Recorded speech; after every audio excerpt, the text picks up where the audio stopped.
Bonjour, dans cette vidéo je vais vous présenter comment installer le client Bellidic et comment échanger vos premiers fichiers avec vos partenaires. Cette présentation va se dérouler en plusieurs étapes. Tout d'abord, je vais vous décrire comment fonctionne le serveur Bellidic. Ensuite, nous allons suivre la procédure d'installation du client Bellidic. Une fois installé, nous échangerons un premier fichier avec un partenaire et nous irons voir comment il arrive. Nous automatiserons ensuite l'exécution de l'application afin que les fichiers soient envoyés et reçus automatiquement. Et finalement, nous survolerons les options complémentaires du client Bellidic. Commençons par une vue d'ensemble du serveur Bellidic.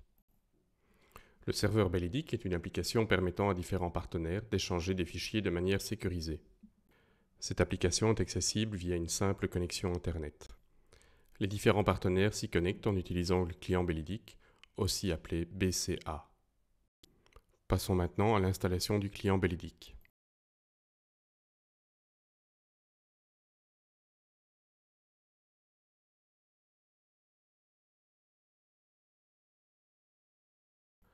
Le client Bellidic est téléchargeable via le site web Bellidic.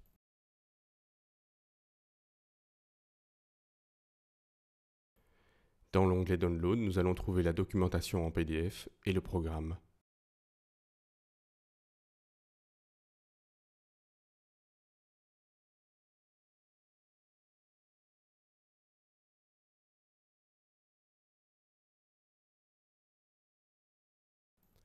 Une fois le programme téléchargé, il suffit de lancer l'exécutable et après quelques clics, le programme est installé.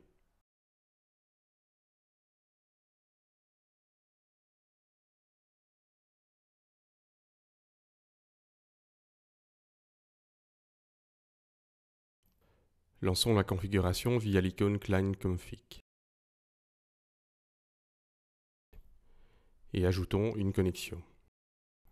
Le nom de la connexion, l'install et le logpass sont libres. Les autres informations vous sont fournies.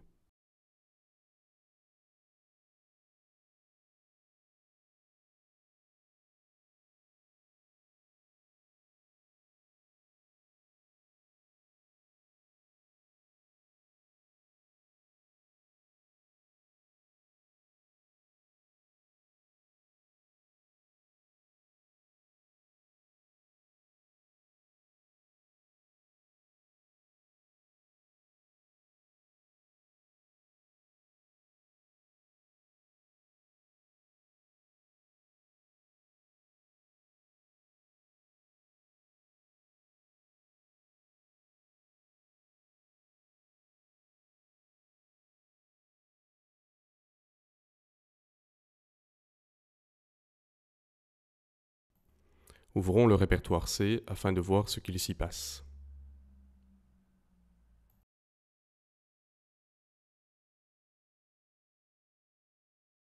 Lançons le client via l'icône Client Console.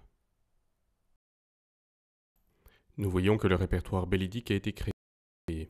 Dans ce répertoire, nous avons deux répertoires. Un répertoire pour notre compte et un autre pour notre partenaire.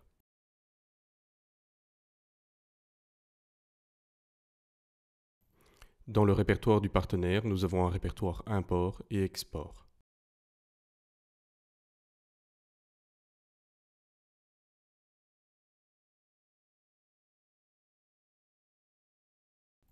Nous allons maintenant créer un fichier test que nous allons envoyer à notre partenaire.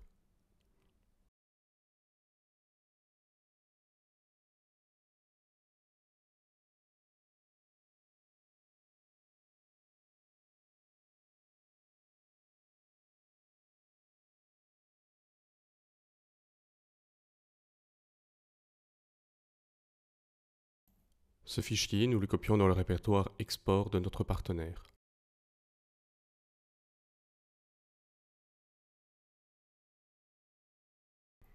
Lançons à nouveau le Client Console afin d'envoyer le fichier.